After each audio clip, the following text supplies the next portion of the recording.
নতুন জাতের এই কমলা দিয়ে আয় করছেন লাখ লাখ টাকা। রসে টইটম্বুর এই কমলা চাষে পেয়েছেন ব্যাপক সফলতা। এখানে প্রায় 70 থেকে 80 মণ হচ্ছে ফল হবে। তা গড় এভারেজ যদি আমি 150 টাকা করে বিক্রি করি, আমার এখানে দেখা যাচ্ছে 2,70,000 টাকা ফল বিক্রি হবে। গাছে ঝুলে থাকা এই রসালো কমলার স্বাদ যেন অতুলনীয়। এই হানি ম্যান্ডারিনটা খাইতে খুব সুস্বাদু, টেস্টি, রসালো। ফলের ভারে যেন নুয়ে পড়েছে এক একটি গাছ। প্রতি গাছে ফল আছে 30 থেকে 40 কেজি। আমি আশা করছি যে আমার এই 2 বছর 1 মাস গাছের বয়স, এই গাছগুলোর থেকে প্রতিটা গাছেই দেখা যাচ্ছে যে কোনো গাছে 30 কেজি, কোনো গাছে 20 কেজি, এমনকি কোনো গাছে 40 কেজি ফল আছে। গাছে যেমন ধরো আসবে তখন 20 কেজি, 25 কেজি, 30 কেজি, 3-4 বছর পরে দেখা যাচ্ছে 40 কেজি হতেই পারে ফল। আমেরিকা থেকে আনা গাছের একটি ডাল থেকে চারা সম্প্রসারণ করেন চুয়াডাঙ্গার সজল আহমেদ। এক পর্যায়ে তিনি 1 বিঘা জমিতে গড়ে তুলেছেন বাগান। হাসান ভাই বলে এক ভাই আমাকে দিয়েছিল, এটা আমেরিকার ক্যালিফোর্নিয়ার থেকে হচ্ছে ওনার ফ্যামিলির কাছে ডাল পাঠাইছিল। তো ওখান থেকে আমি হচ্ছে আপনার 120 পিস গাছ লাগাইছি।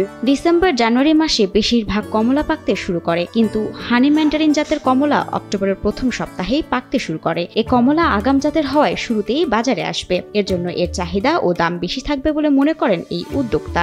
অক্টোবর মাসে কিন্তু বাংলাদেশে কোথাও কিন্তু কোনো কমলার কালার আসে না, আর আমাদের এখানে বেশিরভাগ কমলার কালার আসে ডিসেম্বর জানুয়ারিতে, বেশিরভাগ কালার আসে। আমরা মালটা কমলার 197টা ভ্যারাইটি নিয়ে কাজ করছি। তা এটা দেখছি যে আগাম জাত, আগাম থাকার কারণে জন্য এটা মার্কেটে ব্যাপক চাহিদা রয়েছে। বর্তমানে 150 থেকে 180 টাকা কেজি দরে বিক্রি হচ্ছে কমলা। এগুলো 150 টাকা 180 টাকা কেজি বিক্রি করা যাবে।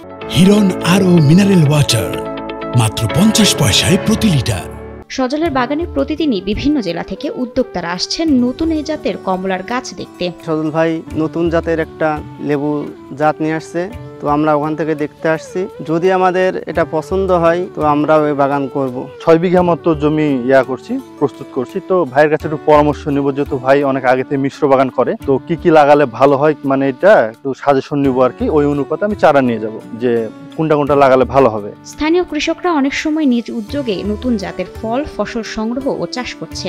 এর মধ্যে কমলারও বেশ কিছু জাত এই অঞ্চলে চাষ হচ্ছে। কিছু কিছু জাতে সফলতাও এসেছে। যেসব জাতে ভালো ফলাফল পাওয়া যাবে, কৃষি বিভাগ সেগুলোকে সম্প্রসারণে ভূমিকা রাখবে বলে জানান কৃষিবিদ মোহাম্মদ মাসুদুর রহমান সরকার। কয়েকটি জাত আমার কাছে বেশ ভালোই লেগেছে। আমার মনে হয় এটি যদি আমরা চেষ্টা করি, এটি যদি গবেষণা প্রতিষ্ঠান চেষ্টা করে, এটি সম্প্রসারণযোগ্য। তো সেক্ষেত্রে আমাদের দেশের জন্য সেটি একটা ভালো ফলাফল বয়ে নিয়ে আসবে।